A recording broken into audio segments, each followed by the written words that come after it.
Hello, I'm reading from my book Play the Man, and we're on to the final chapter, chapter 13. And this one's entitled Stability.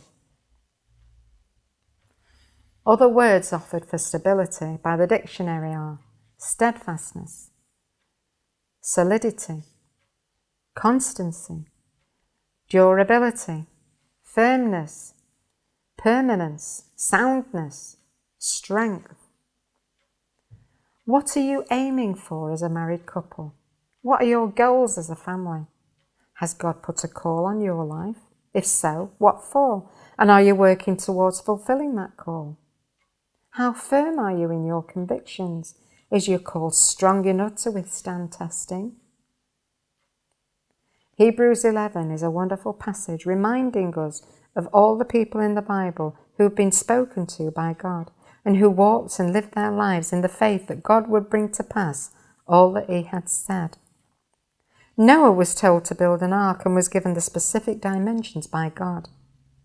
Although he had never seen a drop of rain in his life, and I suppose didn't even know what God meant when he warned him he was going to send rain and a flood on the earth, Noah set about the task of building, together with his 3 sons, as God has told him. They had no machinery, no power tools, and were mocked daily by those who watched on. How could Noah explain about rain and floods when he himself didn't even know what they were? But he continued building for 100 years and didn't give up, reaping his reward in salvation when the heavens opened and God poured out the rain. Hebrews 11 verse 6 says, "Without faith, it's impossible to please God," and that God is a rewarder of those who diligently seek him. As the head of the home, the husband or father is looked upon as the final authority and the one to set the standards. Those who are watching on count on the head to stand firm in his principles. Because he is a Christian, he is expected to hold up certain standards and ideals which will encourage his family and give them strength to get behind him. If he loses his faith in God and lets those standards slip, it shakes the whole foundation of the family, as each individual is tipped out of the boat and cast into a sea of confusion where each one has to fend for themselves and either survive or drown. In our home, we often sing a chorus. I'm going on. I'm going on. I'm going on toward the mark, toward my goal. So many lives depend on what I do. Give me the strength, O Lord. I'm going on with you. Many years ago, when Maurice first moved into the house we're living in at present, the back garden was a jungle. Nobody had looked after it for years, and there were brambles and graveyard weeds everywhere. His children could play hide and seek in them and be undetected for ages. He decided he'd clear it up. And every morning before work, he'd spend a couple of hours chopping them down and burning them. Then he had another problem. All the old cars, beer bottles and other trash that had been left on the premises before he took over the property. What could he do with it all? He decided he would chop up the cars and other big items and bury them all under the ground at the bottom of the garden and do some sort of landscaping there. In the meantime, he began to look for old bricks which had been left on disused building sites, and brought them home. The Polish man who owned the massive house next door, which had been converted into apartments, popped his head over the wall, wondering what he was up to.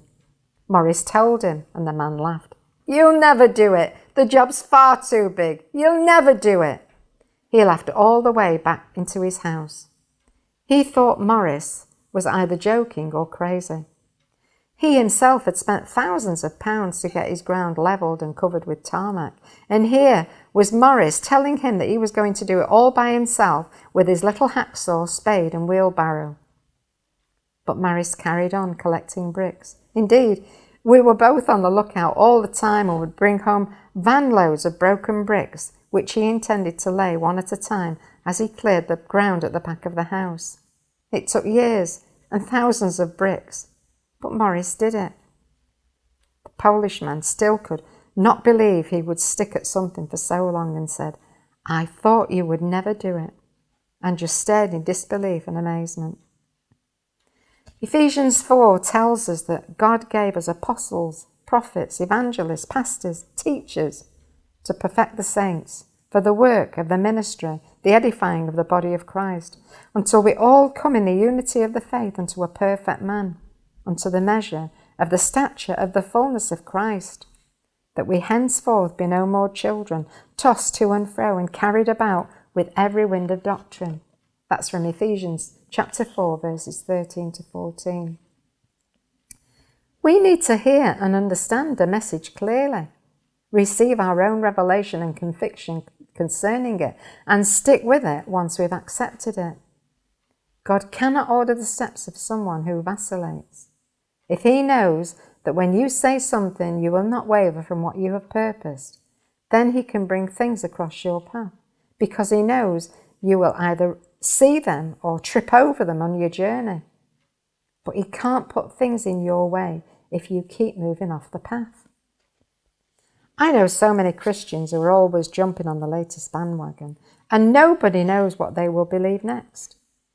If God has told you to do something today, he will not tell you to do something else tomorrow, for he is not the author of confusion.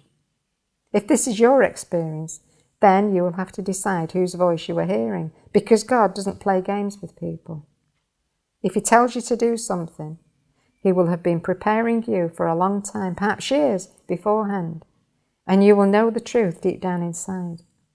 If you have no such conviction, then you cannot stand firm, and you must wait for a solid word from the Lord before making bold statements and commitments to anything. I remember years ago when the church I attended had a vision from God. It was for the whole church, children, youth and old people. The vision was to be able to look after every member in every age group. We had already completed part of the vision and had built a youth centre where the children and youth were catered for. But now the emphasis was on raising funds to build an old people's home.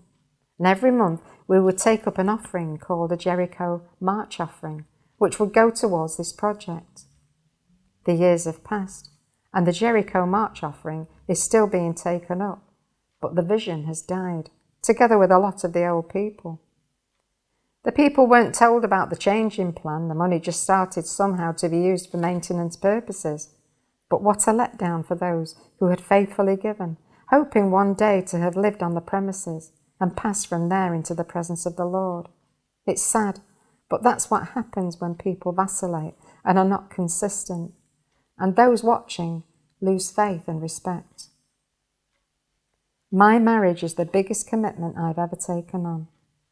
I know that my children would be devastated if Morris and I allowed it to fail. My children need to know that this is the foundation which God ordained for family life, that there should be commitment and stability, and that we should not give in to what modern society is doing all around us. There are attacks from everywhere on family life today. Young children are being taught that there are other alternatives. They do not have to be heterosexual. They can choose for themselves. Young people are given free pills and condoms to promote promiscuity, whilst others are receiving free abortions to prevent responsibility. The government supports this liberal lifestyle by providing homes and furnishings for one-parent families, and the television indoctrinates us by telling us this is what we want. We don't. There is no joy or peace to be found by being conformed to the world and doing things their way. We have to be transformed by the renewing of our minds and think with the thoughts of Christ. We must learn to stand by our decisions. Is your marriage difficult? Have you tried to solve your difficulties? If you can't change your circumstances, change your attitude. But don't give in. The little eyes are watching, and the little hearts will break if you do.